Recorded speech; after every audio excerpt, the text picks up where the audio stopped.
wannan ba sakabon da na kera a wannan makon kenan, bari nuna muku wani abu. So wannan shine waya na, bari ku gani.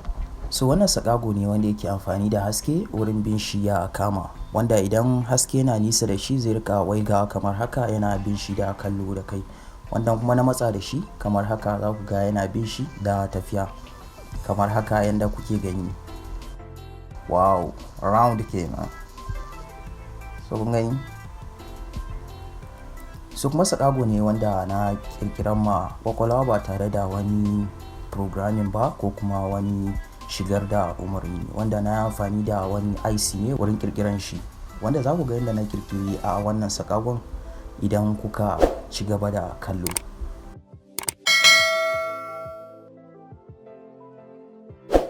So wannan da daddare kenan, kun ga ya mafi ganin abin sosai wurin bin shi. So wannan IC kenan mai namba TDA2822.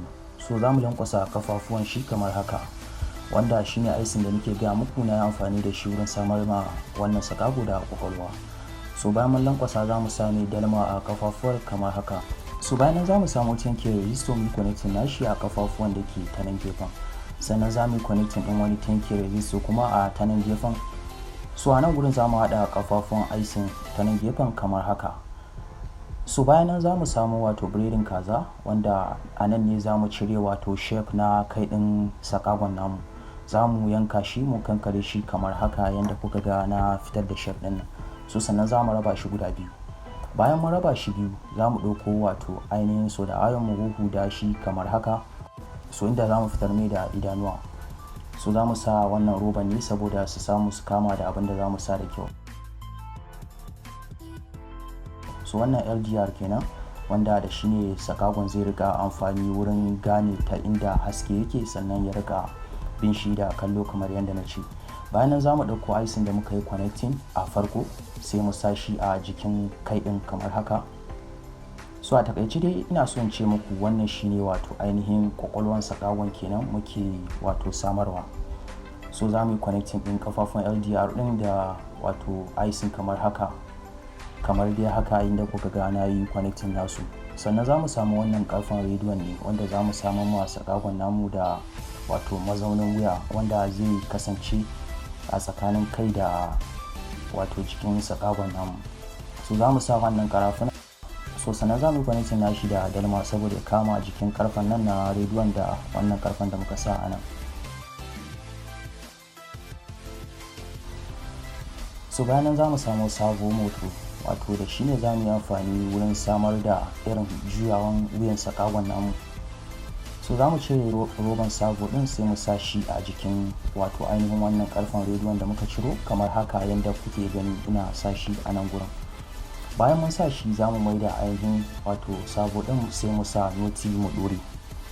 So zan dora mana shi da kyau ya kama sosai, saboda a lokacin da sakagon ke juya kar ya fita ko kuma ya wannan ya misi. So wannan kuma karfen da kuke gani za mu wato ainihin naɗe shi da sellotape kamar haka inda kuka na daɗe shi nan. Sannan za mu samu wani area radio mu yanka shi karami kamar haka sai mu sa mashi wato waya a jiki, sai mu sa shi a jikin karfen nan da muka naɗe namu. So bayan mun sa shi a jikin karfen da muka naɗe za mu kawo shi a jikin wato savo din namu mu yi connecting nashi a nan gurin kamar haka yadda kuka ga na manna shi nan. So bayan mun manna shi za mu ɗauko sabon namu mu yi connecting nashi a kafafun aisin namu da suke ta ƙasa kamar haka. So yanzu nan za mu manna wato fuskan kai ɗin a jikin savo ɗin kamar haka inda nake manna shi. So wannan kuma da kuke gani wayoyin batirin mu kenan nake connection nashi kamar haka, wanda na connecting negative da positive. So haka za mu yi connecting nashi kamar haka da yadda kuka gani nan. So za mu ɗauko wato ainihin bayan kai ɗin mu fitar da shape mu yanka shi kamar haka. So za mu yi rami kamar haka saboda IC ɗin su samu ta inda za su tsaya a cikin kai ɗin. So za mu sa gum sai mu maida kai ɗin sai mu kulle. So sannan za mu samu wato ainihin switch mu connecting nashi kamar haka sai mu karo wani waya kuma mu connecting nashi a nan gurin kamar haka. So wannan shine batirin da za mu yi amfani da shi, wannan batirin waya ne da shi za mu yi amfani a jikin sakagon namu. So shi ma za mu yi connecting nashi kamar haka. So ba mun connecting in batirin namu, wannan kuma za mu samar ma batirin namu da gida ne kamar haka. Sai mu saka shi kamar haka. So yanzu a nan gurin kuma za mu sa gum, sai mu wato ainihin ɗauko kai ɗin mu manna shi kamar haka. So a nan gurin kuma zan cire mana wato ainihin shape na jikin wato sakagon namu kamar haka yadda nake cire shi nan. So sannan za mu yanka shi, bayan mun yanka shi kamar haka za mu cire mai shape mu goge shi kamar haka yadda kuke gani. So yanzu abin da za mu yi, za mu cire wato shape ɗin jiki kamar haka.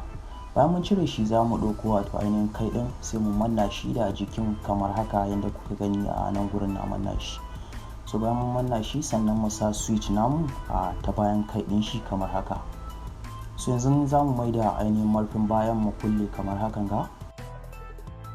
So yanzu za mu jawo ainihin wayoyin da muka connecting a wuyan nan sai mu kawo shi zuwa kafan nan da yake na ɗan gefen, sai mu mayar mu kulle kamar haka. So su ma wanda suke ta nan gefen za mu sa su a jikin ɗayan kafan namu da yake ta nan gefen.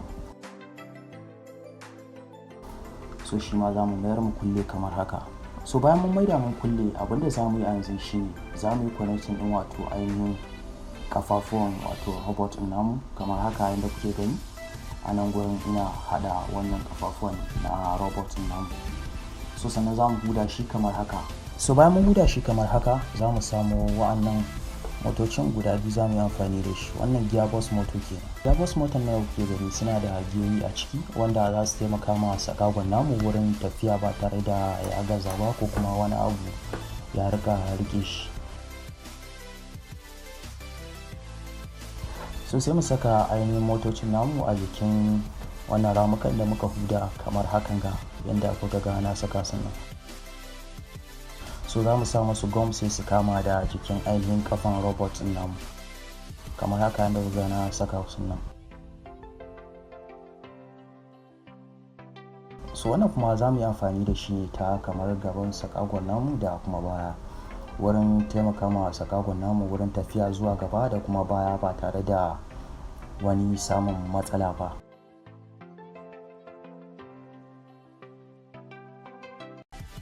So za mu sa su kamar haka yadda kuke gani na sa su a nan gurin. So bayan mun manna su kamar haka sai mu ɗauko wato ainihin jikin sakagon namu sai mu connecting ɗin wayoyin kafafun sakagon namu da kowane mota kwara ɗaya kamar hakan ga. So wannan kuma LED kenan wato bulb. So za mu sa shi a ta ƙasan sakagon namu domin idan ka duba a farko idan sakagon na aiki za ku ga ƙasan shi yana kawo wuta. So za mu saka wato ainihin kowane bulb ɗin a kowane gefe kamar haka yadda kuka ga ina saka su nan. So za mu tuttura su a cikin ainihin ramukan da muka huda a jikin kafan sakagon namu.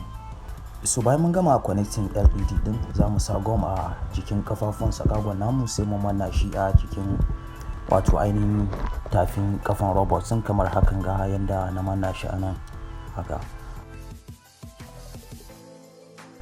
So wannan kuma su ne hannayen wato sakagon namu. So su ma za mu manna shi da jikin robot din namu kamar haka. So yanzu abin da ya rage kwalliya rage za mu ma wato ainihin robot din namu za mu dan sa fenti kamar haka. So za mu sa tutan Nigeria wato made in Nigeria kenan, made by Arewa fasaha. Wow, mun gama kirkiran robot din namu kenan. Ka manta ka danna subscribe sannan kuma ka ba mu like. So yanzu za mu yi gwaji kenan. Kun a lokacin da sakagon yake ganin haske daga nisa zai riga waiga yana bin shi da kallo. Idan kuma zan matsa da wayan kamar haka, kun gani zai riga zuwa yana so ya samu hasken kamar haka yadda kuka ga yana tafiyan nan. Wow, bari mu ɗan yi toning kaɗan. So yana amfani da LDR ɗin nan ne da yake a wato idanuwan shi da muka sa wurin ganin inda hasken yake, sannan yana amfani da wannan IC ne da muka yi amfani da shi ya rika bin shi ko kuma ya rika waigawa yana kallon hasken namu. So kan manta ka danna subscribe sannan kuma ka ba mu like idan wannan sakagon ya burge ka, saboda mu rika kasancewa da kai a kowane mako idan mun sake sabon video. Idan kana da buƙatar kayan aikin da na yi amfani da shi a wannan bidiyon za ka iya mun comment a kai. So anan muka kawo ƙarshen bidiyon mu na wannan mako inda muka kera sakago. So idan kana so ka rika kasancewa da ni a duk bayan kowane mako to ka danna subscribe, sannan kuma in bidiyon mu na wannan mako ya burge ka ka ba mu like. Na gode, sai na ga ku a mako na gaba.